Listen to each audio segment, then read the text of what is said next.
All right, this video is Isaiah 20, which is the last third part on the Oracle of Egypt, which began in chapter 19. Let's dive in straight into the text. In the year that the commander-in-chief, who was sent by Sargon, the king of Assyria, came to Ashdod and fought against it and captured it. At that time, the Lord spoke by Isaiah the son of Amos, saying, "Go and loose the sackcloth from your waist and take off your sandals from your feet." And he did so, walking naked and barefoot. Let's start from the top. Who is Sargon? Okay, Sargon, the king of Assyria, sends these soldiers to Ashdod to fight against it. So what's happening here? Sargon is the Sargon II in the dynasty of Assyria, who ruled in 722 through 705 BC. So this happens in 711 BC, so a little after the destruction of the northern kingdom. Okay, after the destruction of the northern kingdom, the Assyrian reach is getting farther and farther to the south, where Ashdod is now at stake. Okay, and let's talk about the nakedness. Go and loose the sackcloth from your waist, walking naked and barefoot. Scholars kind of have a hard time, and I think everybody, because it's funny to walk around naked for 3 years, especially under the command of God. Some people try to say it's not really naked. He had some underwear on, so he's partially naked. And they quote some other Bible verses where this could be also the case. And for me personally, I looked them up. They do not convince me because I read those other verses as literally completely naked, and it still makes sense. So I don't understand how those verses are supposed to support the fact that this one is not completely naked. Of course, I feel uncomfortable about a prophet being told to walk naked for 3 years and so on. But the word arum here is the word that is used to describe Adam and Eve pre-fall, and so on. So I would take it this literally, but also, of course, the awkwardness that comes with it. But God told him to do so, and he did, because he wanted to demonstrate how the exiles would be taken away, and they get taken away naked oftentimes. All right, verse 3. Then the Lord said, "As my servant Isaiah has walked naked and barefoot for 3 years as a sign and a portent against Egypt and Cush, so shall the king of Assyria lead away the Egyptian captives and the Cushite exiles, both the young and the old, naked and barefoot, with buttocks uncovered, the nakedness of Egypt. Then they shall be dismayed and ashamed because of Cush their hope and of Egypt their boast. And the inhabitants of this coastland will say in that day, Behold, this is what has happened to those in whom we hoped and to whom we fled for help to be delivered from the king of Assyria. And how shall we escape?"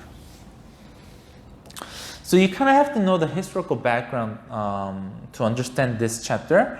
And let me give you a brief historical background. So from about 714 to 711 BC, okay, soon after the fall of the northern kingdom, Egypt constantly encouraged these little states like Palestine and Judah to rise against Assyria, and Egypt would promise them aid. Okay, we'll help you, we got your back, just stop paying tribute to Assyria.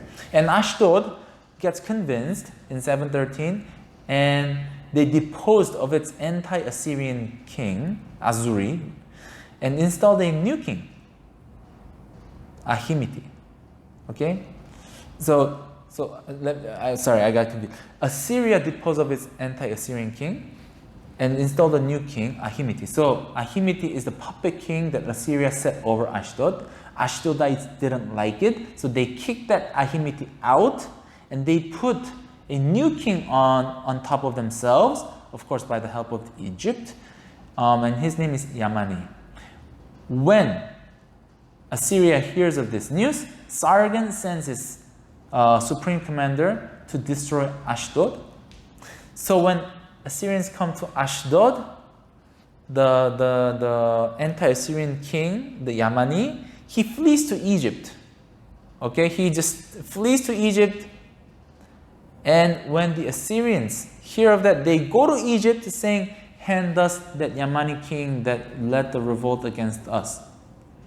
Okay, and if you don't, things are not gonna go bad, and they actually have some skirmishes, and eventually Egypt does give Yamani back to Assyria, and you probably don't want to imagine what happened to Yamani once he was turned back to the Assyrians.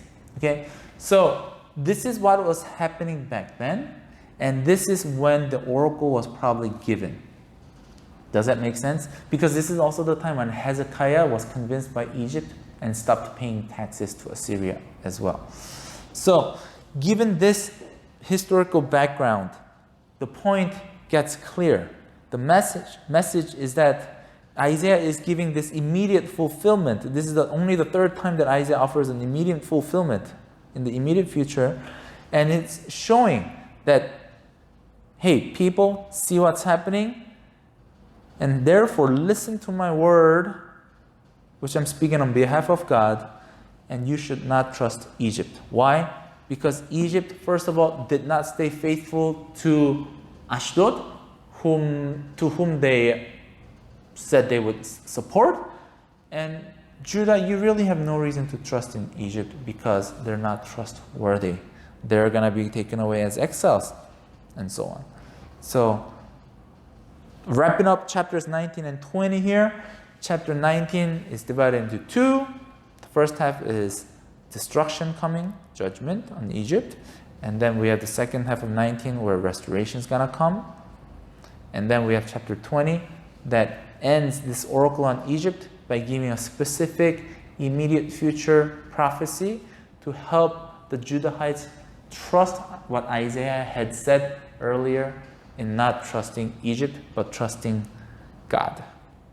That is what this oracle on Egypt is all about.